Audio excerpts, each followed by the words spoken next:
la politique monétaire derrière l'explosion de la crypto. C'est en comprenant de mieux en mieux la crypto-monnaie que tu arriveras à en profiter au mieux. D'ailleurs, si ce contenu t'intéresse, n'hésite pas à t'abonner à Smart Nomad. Ici on parle d'investissement pour devenir libre financièrement et voyager à travers le monde. Et oui, car même dans 5 ou 10 ans, ce mécanisme restera d'actualité. Allez, on passe tout de suite à la première partie. Qu'est-ce qui s'est passé ?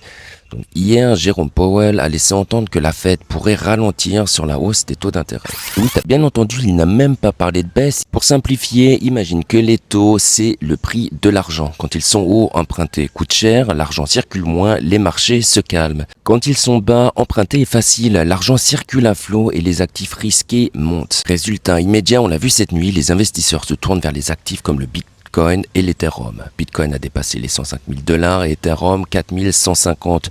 Il y a eu environ 10% de hausse en quelques heures seulement. De quoi faire pas mal d'argent. Ce schéma se répète à chaque cycle économique et restera valable dans le futur.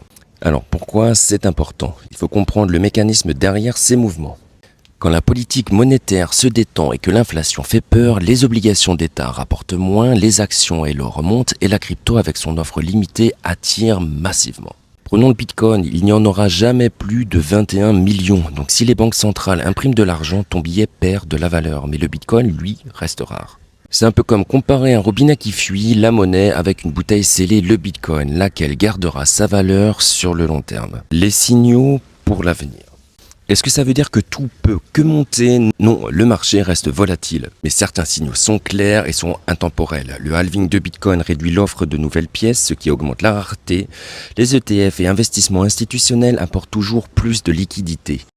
L'adoption continue, entreprises, banques, même certains pays intègrent la crypto. Autrement dit, quand la politique monétaire se détend, que l'inflation inquiète et que l'offre se raréfie, le marché crypto devient particulièrement sensible.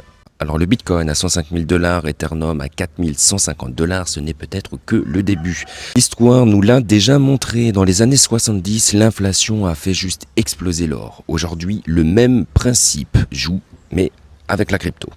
La vraie question, est-ce que toi, tu es prêt pour le prochain bull run, qu'il arrive maintenant ou dans quelques années ?